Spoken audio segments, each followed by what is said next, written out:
মাধ্যমিকের একটি গুরুত্বপূর্ণ প্রশ্ন যে তোমাদের যে ছটি চাষ রয়েছে সেই ছটি চাষের আজ আলোচনা করব। ধান উৎপাদনের অনুকূল ভৌগোলিক অবস্থা, ভৌগোলিক বলতে এখানে প্রাকৃতিক প্লাস অর্থনৈতিক।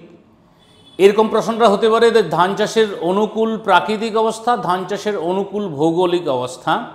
তাহলে মাথায় তোমাদের রাখতে হচ্ছে যে ভৌগোলিক অবস্থা মানে প্রাকৃতিক প্লাস অর্থনৈতিক লিখতে হচ্ছে। আর যদি প্রাকৃতিক বলেই দেয় তাহলে তো অর্থনৈতিক লেখার প্রয়োজন নেই।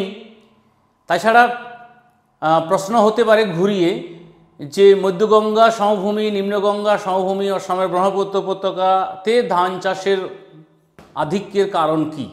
তাহলে যাই প্রশ্ন আসুক উত্তর মোটামুটি এক। তাহলে আমরা উত্তর শুরু করি। উত্তর শুরু করার পূর্বে বলি যে চ্যানেলে যারা নতুন তাদেরকে অবশ্যই সাবস্ক্রাইব করার কথা বলবো, যারা পুরাতন তাদেরকে অবশ্যই ধন্যবাদ এবং রেসপন্স এবং সাথে থাকার জন্য অবশ্যই তোমাদের ধন্যবাদ জানাই। কিভাবে লিখলে পরে প্রশ্নটিতে 5-এর 5 পাওয়া যায়, তো ফুল মার্কস পাওয়া যায়। টু দ্য পয়েন্ট আমরা অ্যান্সারে আসি। প্রথমেই ভূমিকাতে আমরা কি লিখব না, ধান উষ্ণ আর্দ্র ক্রান্তীয় মৌসুমী জলবায়ুর ফসল। যেহেতু ভারতবর্ষ ক্রান্তীয় উষ্ণ আর্দ্র মৌসুমী জলবায়ুর একটি অন্তর্গত একটি প্রধান দেশ, তাই ভারতবর্ষের অন্যতম প্রধান খাদ্য ফসল হলো ধান। তোমরা নিশ্চয়ই জানো যে সারা পৃথিবীতে যত দেশ রয়েছে তার মধ্যে দ্বিতীয় সর্বোচ্চ উৎপাদনকারী দেশ হচ্ছে ভারত, অর্থাৎ ধান উৎপাদনে পৃথিবীতে ভারত দ্বিতীয় স্থান অধিকার করে এবং রপ্তানিতে ভারত পৃথিবীতে প্রথম স্থান অধিকার করে। প্রত্যেক বছরেই বিভিন্ন কারণে ধান উৎপাদনের পরিমাণ বৃদ্ধি পাচ্ছে। তো আমরা সেই অনুকূল প্রাকৃতিক অবস্থা কেন ধান চাষ এত বেশি বৃদ্ধি পাচ্ছে সেই বিষয়ে ডিসকাস করব। তাহলে প্রথমেই প্রাকৃতিক অবস্থার পয়েন্টে আমরা চলে আসি, যেখানে জলবায়ু লিখতে হয়।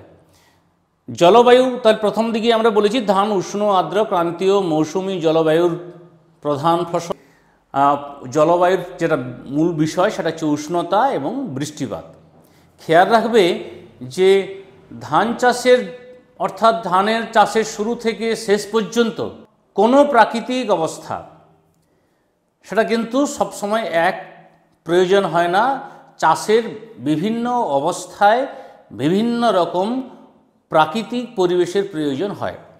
যেমন ধরো উষ্ণতা, সাধারণভাবে বললে ধান চাষের আদর্শ উষ্ণতা 20 থেকে 30 ডিগ্রি সেন্টিগ্রেড, পুরোটা যদি আমরা অন এভারেজ ধরি। তবে শীতকালে 15 ডিগ্রি সেন্টিগ্রেড উষ্ণতাতেও কিন্তু ধান চাষ হয়ে থাকে। ধান চাষের প্রয়োজনীয় উষ্ণতা তিনটি বিশেষ সময়ে 3 রকম। যখন চারা গাছ তৈরি করা হয়, বপন বলো আর রোপণ বলো যাই বলো, তখন তাপমাত্রা লাগে 17 থেকে 20 ডিগ্রি সেন্টিগ্রেড। এরপর যখন চারা বৃদ্ধি পাচ্ছে, ধানের উৎপাদন শুরু হয়েছে, সেই সময় 22 থেকে 25 ডিগ্রি সেন্টিগ্রেড এবং পরের দিকে অর্থাৎ ধান যখন পরিণতি লাভ করছে, ধান যখন পেকেছে, যখন কাটার সময়, তখন 27 থেকে 31 ডিগ্রি সেন্টিগ্রেড। তাহলে 3টে সময়ে 3 রকম তাপমাত্রা। আরবার বলছি, চারা তৈরি এবং রোপণের সময় 17 থেকে 20 ডিগ্রি সেন্টিগ্রেড, ধান গাছ বৃদ্ধির সময় এবং ফসল জাস্ট ফলছে সেই সময় 22 থেকে 25 ডিগ্রি সেন্টিগ্রেড এবং পাকা এবং কাটার সময় 27 থেকে 31 ডিগ্রি সেন্টিগ্রেড। এক্ষেত্রে তোমাদের একটা কথা বলে রাখি যে ধান চাষে সারা সময়টিতে দিবাভাগের দৈর্ঘ্য যত বেশি হয় এবং যত বেশি সূর্যালোক পায়, অ্যাবান্ডেন্ট সানশাইন, তত বেশি ধান উৎপাদন হয়ে থাকে।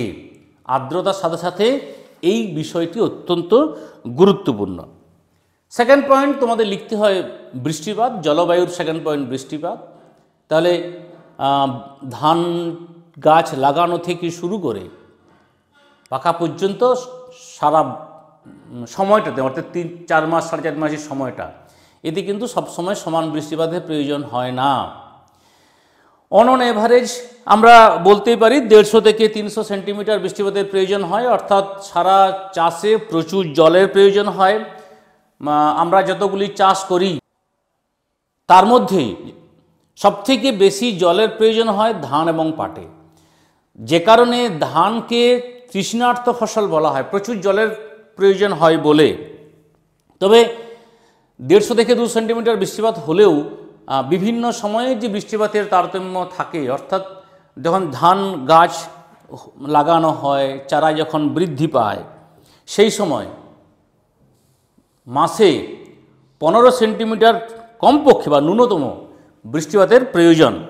আর ধান যখন পাকে তখন রোদ ঝলমলে শুষ্ক আবহাওয়া প্রয়োজন হয়। তাহলে খেয়াল রাখতে হচ্ছে যে যখন ধানের চারা তৈরি হচ্ছে, ধান গাছ যখন বড় হচ্ছে, তখন মাসে ন্যূনতম 15 সেন্টিমিটার বৃষ্টিপাতের প্রয়োজন হয়। যখন ধান পাকছে তখন কিন্তু বৃষ্টিপাতের প্রয়োজন হচ্ছে না। তবে যেখানে 100 সেন্টিমিটারের কম বৃষ্টিপাত, সেখানে জলসেচের প্রয়োজন হয়। তাহলে আমরা বলতেই পারি যে 100 সেমির কম বা প্রয়োজনে যে পরিমাণ জল লাগে তার তুলনায় কম বৃষ্টিপাত হলে অবশ্যই আমাকে জলসেচ করতে হবে। ভারতবর্ষে খেয়াল রাখবে যে যা ধান উৎপাদন হয় তার প্রায় 40% জলসেচের সাহায্যেই কিন্তু ধান উৎপাদন হয়ে থাকে। কারণ মৌসুমি বায়ুর খামখেয়ালিপনা, অনিশ্চিত বৃষ্টিপাত, কখনো বেশি বৃষ্টি, কখনো কম বৃষ্টি, এইরকম নানা রকম কারণে জলসেচ করতেই হয়। বর্ষাকালীন ফসল হলেও জলসেচ করতে হয়। তো নিশ্চয়ই জানো যে ভারতবর্ষের বিভিন্ন অংশে সারা বছর জুড়ে কিন্তু ধান চাষ হয়ে থাকে। এই নয় শুধুমাত্র গ্রীষ্মকালে ধান চাষ হয়। থার্ড পয়েন্ট চলে আসি আর্দ্রতা। যেহেতু উষ্ণ আর্দ্র ক্রান্তীয় মৌসুমী জলবায়ুর ফসল, উষ্ণ আর্দ্র বলছি, তাহলে এক্ষেত্রে আর্দ্রতা কিন্তু ধানের বেশিরভাগ সময় ধান চাষের বেশি পরিমাণে লাগে। আর্দ্রতা পরিমাণটা 80% বা তার বেশি হলে ধান চাষ খুব ভালো হয়। তবে যখন ধান পাকে বা যখন ম্যাচুরিটি হয় তখন কিন্তু আর্দ্রতা কম থাকাই বাঞ্ছনীয়। তার মানে কাটা এবং পাকার সময় আর্দ্রতাহীন শুষ্ক আবহাওয়ার প্রয়োজন হয়। তাহলে আর্দ্রতা 2 পয়েন্ট পেলাম। এরপরে চলে আসি মৃত্তিকা। জলবায়ু ফার্স্ট পয়েন্ট, তার সাব পয়েন্ট 3টে নিলাম। এবারে মৃত্তিকা। ধানের সবথেকে ভালো মৃত্তিকা অর্থাৎ আদর্শ মৃত্তিকা হচ্ছে নদী তীরবর্তী বা নদী অববাহিকা অঞ্চলে যেখানে উর্বর দোআঁশ মাটি, পলি মাটি রয়েছে। তবে মাথায় রাখবে ধান কিন্তু প্রায় সমস্ত ধরনের মৃত্তিকাতে হতে সক্ষম, অর্থাৎ ধান আম্লিক এবং ক্ষারকীয় এই 2 ধরনের মৃত্তিকাকে টলারেট করতে পারে, যে কারণে ভারতবর্ষের সর্বত্রই ধান চাষ ইচ্ছা করলে করা যায়।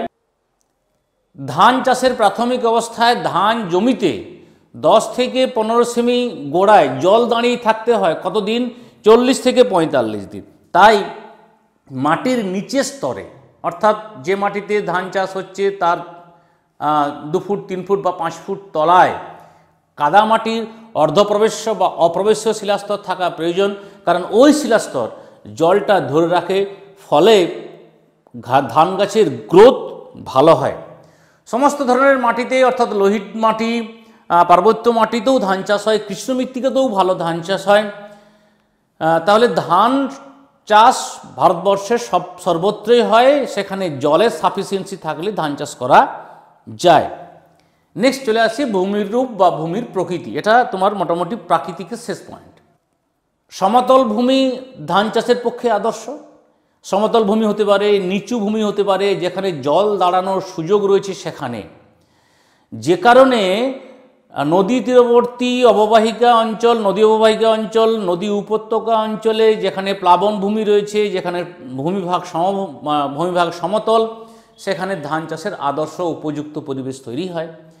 যেখানে উপযুক্ত পরিবেশ নেই সেখানে কৃত্রিমভাবে উপযুক্ত পরিবেশ তৈরি করে নেওয়া হয়। যেমন ধরো পাহাড়ি অঞ্চলে ধাপ কেটে ধান চাষ হয়, সেখানে এটাকে বলে টেরেস কাল্টিভেশন, অর্থাৎ নিচু জায়গায় যে জলা জায়গায় যে ধান চাষ হয় তাকে বলে লোল্যান্ড রাইস, আর উপরে হয় আপল্যান্ড রাইস বা টেরেস কাল্টিভেশন। এই এতটা পর্যন্ত লিখলেই মোটামুটি 5 পাওয়া যায়।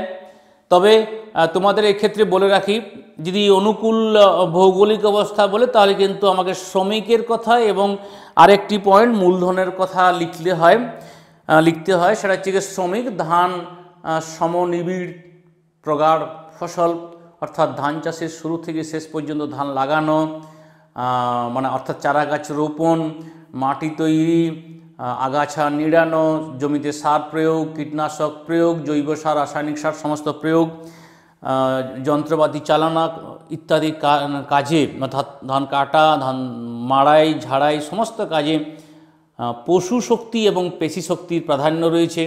তাই ধান চাষে প্রচুর সুলভ ও দক্ষ শ্রমিকের প্রয়োজন হয়। আমাদের ভারতবর্ষে সর্বত্রই পাওয়া যায়। আর যদি প্রশ্নটি এরভাবে আসে যে গঙ্গা, নিম্নগঙ্গা সমভূমি, মধ্যগঙ্গা সমভূমিতে এই অনুকূল প্রাকৃতিক পরিবেশগুলি পাওয়া যায় বলে সেখানে ধান চাষের অনুকূল প্রাকৃতিক পরিবেশ গড়ে উঠেছে, বা সেখানে সাফিসিয়েন্ট বা প্রচুর পরিমাণে ধান চাষ সম্ভব হয়। মূলধন বর্তমান সময়ে যেহেতু মানুষের সংখ্যা অধিক এবং জমির পরিমাণ কমে যাচ্ছে, সেহেতু HYV বীজ, হাই ইয়েল্ডিং ভ্যারাইটিস বীজ, সার, শ্রমিকের মজুরি, জলসেচের খরচ ইত্যাদির কারণে প্রচুর পরিমাণে কিন্তু মূলধনের প্রয়োজন হয়। তাহলে এই অনুকূল প্রাকৃতিক এবং অর্থনৈতিক, উপসংহারে লিখতে হচ্ছে, অনুকূল প্রাকৃতিক এবং অর্থনৈতিক অবস্থার কারণে গঙ্গা, সিন্ধু, ব্রহ্মপুত্র, কৃষ্ণা, কাবেরী, গোদাবরী নদী অববাহিকা, পূর্ব উপকূলীয় সমভূমি এবং পশ্চিম উপকূলীয় সমভূমিতে ধান চাষ ব্যাপক পরিমাণে হয়ে থাকে। তাহলে আর শেষে বলি যে ধান চাষের ক্ষেত্রে তোমরা যদি ভাবো যে আমরা ম্যাপ ড্র করবো, ভারতবর্ষের ম্যাপ ড্র করতে পারবো, কিন্তু তার জন্য কোনো এক্সট্রা মার্কস এখনকার সময়ে দেওয়া হয়। অর্থাৎ প্রশ্নে যদি ছবি আঁকার কথা বলা থাকে তবেই ছবি এঁকো, আদারওয়াইজ ছবি না আঁকলেও ফুল মার্কস আমরা দিয়ে থাকি। আশা করি প্রশ্নটির উত্তর কিভাবে লিখতে হয়, এই প্রশ্নের উত্তর লিখলেই 5-এ 5 পাওয়া যাবে। সকলকে ধন্যবাদ এতক্ষণ থাকার জন্য। আমরা পরবর্তী সময়ে পরবর্তী ভিডিও তোমাদের সাথে দেখা হবে। শুভেচ্ছা সহ এখানেই শেষ।